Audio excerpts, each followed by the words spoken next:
Thank you, Presiding Officer. Yesterday, Rachel Reeves announced the first Labour budget in 14 years. And after 14 years of Tory chaos, division and decline, it was a transformative and game-changing budget for Scotland. It delivers. Let us hear Mr Sarwar. In the election. Quite finished? Can we please hear Mr Sarwar? No one else has been called to speak.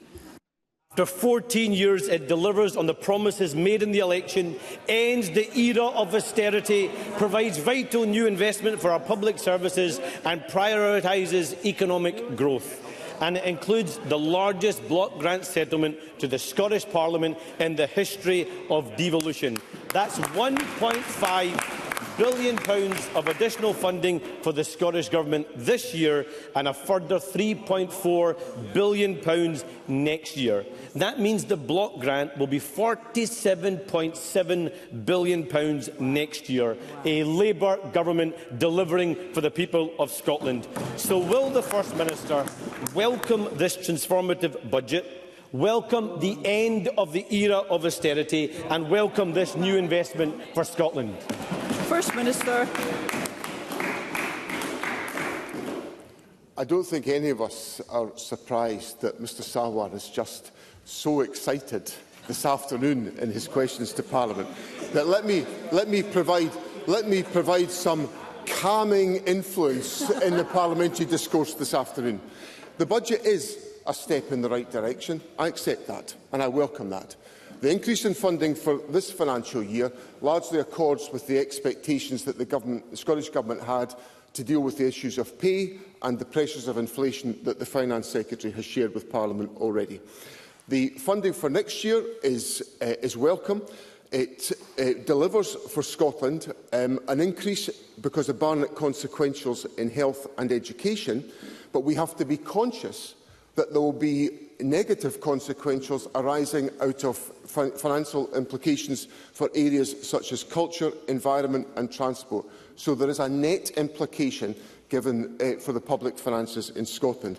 There also remains significant uncertainty about the impact of the increase in employers' national insurance contributions on public spending in Scotland. We have to publish a budget on the 4th of December, and there is currently uncertainty about whether our public finances will be compensated in full for all that's involved in advance of that budget on the 4th of December. And that, of course, is not an insignificant sum. It's a £500 million question. So we will, of course, engage constructively with the United Kingdom Government on these questions. I suppose where my regret comes from is the fact that in the financial estimates set out by the Chancellor yesterday, she's indicated over the course of a 3-year period there will be a £10 billion surplus in the budget, and that's obviously encouraging. But she wasn't able to find a single penny to lift the two-child cap that is putting and forcing families into poverty in our country today, and I regret that very deeply. Anas Sarwar. Presiding Officer, the Scottish public accept that we can't fix every problem with one budget, but John Swinney was desperate to be disappointed with this budget, and he saw through gritted teeth having to welcome the record level of investment here in Scotland. And the fact is that this is a historic budget rise for the Scottish Government, delivered by a Labour Government.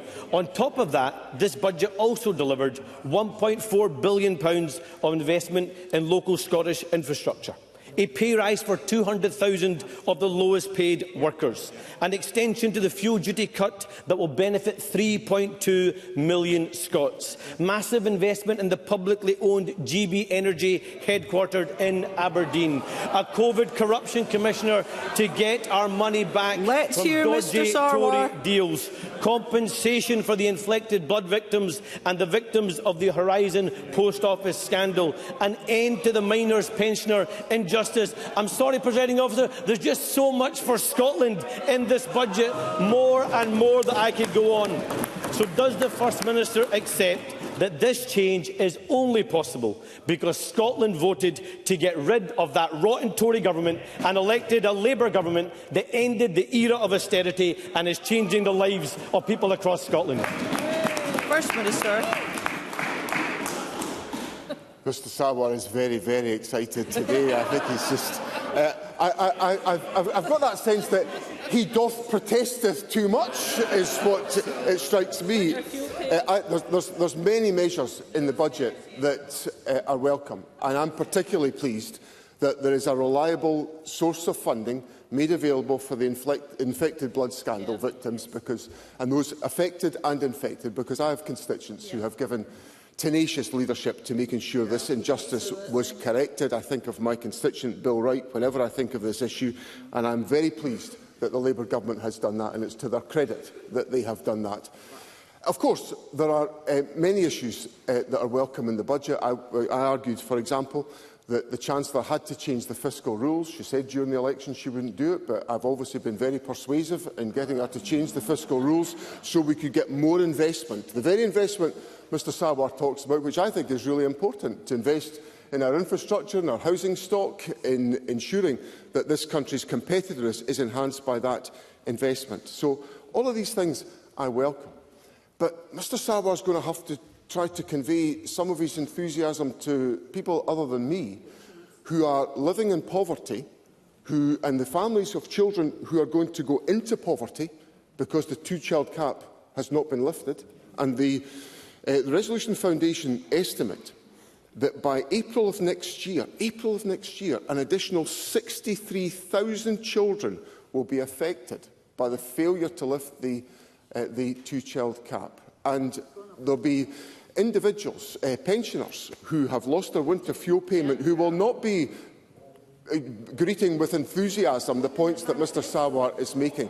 So I think what Mr Sarwar has got to do is he's got to recognise that while there are welcome steps in the budget, there are issues that will prolong the agony of individuals in our society, and a Labour government should address that and right the wrongs that they're presiding over now.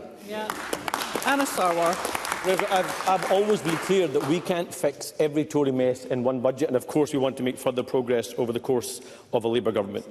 But let's come back to this Parliament. £1.5 billion of additional money this year, £3.4 billion of additional money next year. That is more money for Scotland's NHS, schools and other vital public services. But more money is one thing. How the SNP government chooses to spend it is another. And the fact is that this is an incompetent SNP government that is bad with taxpayers' money. So more of the same won't cut it. With almost 1 in 6 Scots on an NHS waiting list, with Scotland's education system falling down the international league tables, with record levels of homelessness and 10,000 children living in temporary accommodation, we need a change of direction. So will the First Minister finally end the blame game, end the SNP financial mismanagement, end SNP incompetence and waste, and ensure that Scots benefit from this transformative budget? First Minister. I'll go back and look at the parliamentary record of what I've said so far, but I don't think I've blamed anybody for anything today. Mr Sarwar has blamed the Tories quite fairly. Actually, actually, to correct the record, I did blame the Tories for 14 years of austerity, and that is correct. And I agree with Mr Sarwar on that particular point. But let's take a couple of the examples that Mr Sarwar talked about. On schools, when this government came to office, 63% of pupils in Scotland were educated in good or satisfactory school buildings.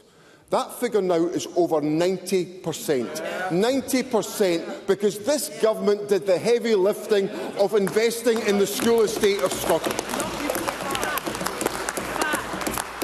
And then, if we look at housing, yes, there is a housing challenge, and there are far too many families living in temporary accommodation, but this government has presided over more affordable housing being built per head of population than any other part of the United Kingdom, and crucially, more than were built when the Labour Party was in government in Scotland before us. So we are, and actually, my dear friend Christine Graham gives me some prompted comments from the side, which I shall pick up on.